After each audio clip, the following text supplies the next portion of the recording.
Well, Russia's ambassador to the Philippines, Igor Khovaev, is here in the studio to talk about this fallout from the nerve agent attack on former Russian spy Sergei Skripal and his daughter in Britain. But before we get to that, Ambassador Igor, I wanted to first send our condolences to the families of the victims of that very tragic fire in Serbia.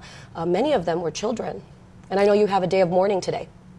Yeah, thank you very much. I highly appreciate your sympathy. Thank you. Okay, so let's go ahead and address this. Before we talk about this, I wanted to get your clarification on what exactly does the Russian government know about this incident, under your understanding? Oh, my response will be very simple. The Russian government doesn't know anything because the British side hasn't produced any evidence, any materials, any information on what's happened in Salisbury so far. Okay, and that's the point. That's the point. You don't know anything. You haven't been informed. I don't understand how Russia can respond if somebody didn't request us. Well, I think because the British side didn't send any official request. So no, through the official channels. Yes, of course. Yeah. So these reports that we're seeing of all these different countries responding. What kind of other channels can exist? Can be used in the relations between sovereign states? Yeah, well, for sure, a lot of these countries' diplomats, when they're talking about expelling your diplomats, your country's diplomats, they've said that they've asked Moscow to explain why this nerve agent, the Novichok, a military-grade one that was developed in Russia, can end up in the UK. So how do they have a point when they say that? Let's speak seriously, please. We can answer specific questions, but no questions were sent to Russia. That's the point. So the so-called Novichok doesn't exist at all. So my country has nothing to do with what's happened in Salisbury. Moreover, we don't even know what's happened there because we didn't see Mr. Skripal and his daughter. Both are Russian citizens. Mm-hmm.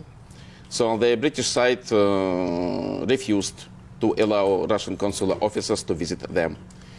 We don't know the hospital where they are treated. Mm-hmm. So we don't know anything. So, and we asked many times, please formulate your specific questions. What do you want to know? And we'll be ready to fully cooperate with you, with the British side, with the other interested countries, in full compliance with the requirements provided for by the International Convention on the Prohibition of Chemical Weapons. We said so many times, but those who accuse us, they don't want to comply with the international rules. That's the point. Okay. So I'm saying again, we have nothing to do with what's happened in Salisbury. And we expect information from the British side, because it's important for us to know what's happened to two Russian citizens there. For sure, they are Russian citizens. Well, the question then becomes, like, for example, you say that Novichok is not available, right? It's not around. But the question becomes, if this had happened in Russian soil, how would the Russian government have handled this type of incident? Because this is how the UK is handling this incident. So how would you say the way it should be handled under international law? What should be the steps and the processes that the UK is not doing? So we explained many times our position in this respect. And we proposed many times that everything should be done in compliance with the International Convention on the Prohibition of Chemical Weapons. Mm-hmm. So, by the way, all the interested countries are parties to that convention. So an official request should be sent through the technical secretariat of the organization for the prohibition of chemical weapons, and a comprehensive full investigation should be done. And we are ready to fully cooperate. We are ready to provide all materials, all information available to us. But no one requested that. Mm-hmm. What we see now is a kind of huge hypocrisy. It's absolutely unacceptable. Mm-hmm. Absolutely. Well, it's massive. More than 100 Russian diplomats from across the world, as we've said. Also the U.S., 60 alone from the U.S. NATO now on board. The U.K. said that it would freeze Russian state assets that threaten U.K. nationals. The U.S. closed its Russian consulate in Seattle. So, we're seeing this massive backlash by Western countries. You, I know, your government responded by expelling 23 UK diplomats out of Russia. What sort of retaliatory action can we expect for these other countries that have joined the movement? So I'm assuring you that we'll hit back. We'll respond. In due time? Yes, definitely. Very soon. Should we be worried about you? Pardon? Should we be worried about you being expelled from the Philippines? Oh. I don't believe that. Believe me, please. So I see a major one, just a major difference between those who supported the expulsion of Russian diplomats and the Philippines. Unlike many European leaders, the government in the Philippines has sovereignty and wisdom. I think that sovereignty and wisdom are in great demand in Europe today. As for the expulsion of Russian diplomats from European countries, from the US and some other states, so of course we'll respond with the tit-for-tat measures, because those who arranged this kind of diplomatic aggression against my country, they will be punished. In politics, punishable means, in many cases, is equal to being more responsible, more accountable. So I'm saying again, we'll hit back. Well, because those who accuse Russia, so I'm afraid. So I'm saying that with deep regret, but they understand nothing but strength. Well, these are your colleagues, of course, in the other countries that are serving on these missions. Do you expect any backlash against Russian businesses or Russian citizens who are living abroad? We are ready to witness any scenario. Because I hope you to understand this correctly. So what's happening now is just a part of a large-scale campaign against Russia, against a sovereign foreign policy pursued by the Russian government, against personally President Putin. And of course, many people in the Western countries, they are irritated by a recent victory of President Putin at our last presidential elections. So it's an attack.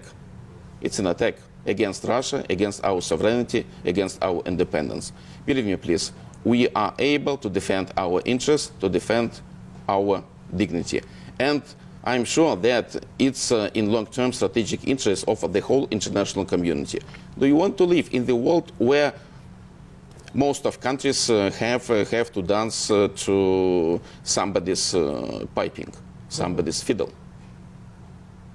So the major problem of the current system of international relations is very simple. Many countries lost their sovereignty. It's very dangerous.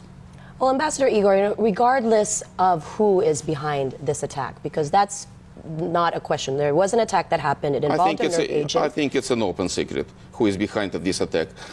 As you understand, the United Kingdom doesn't play a first fiddle in this story.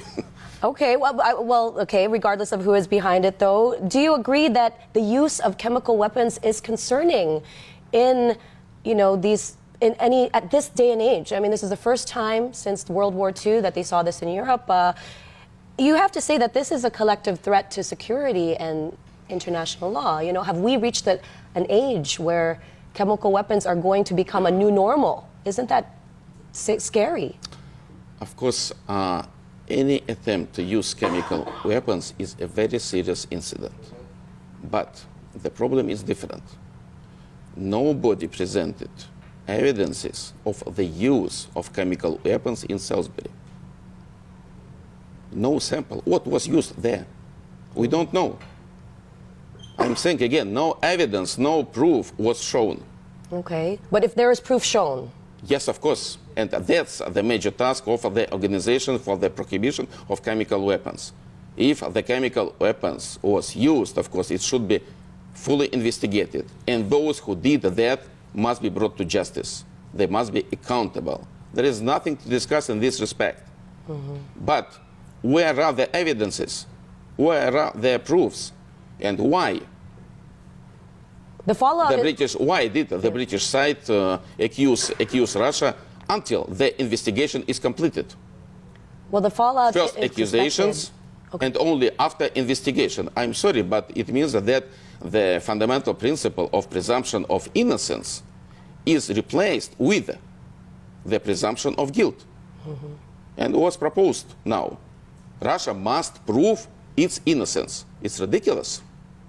Those who accuse Russia must produce evidences and prove that Russia is guilty.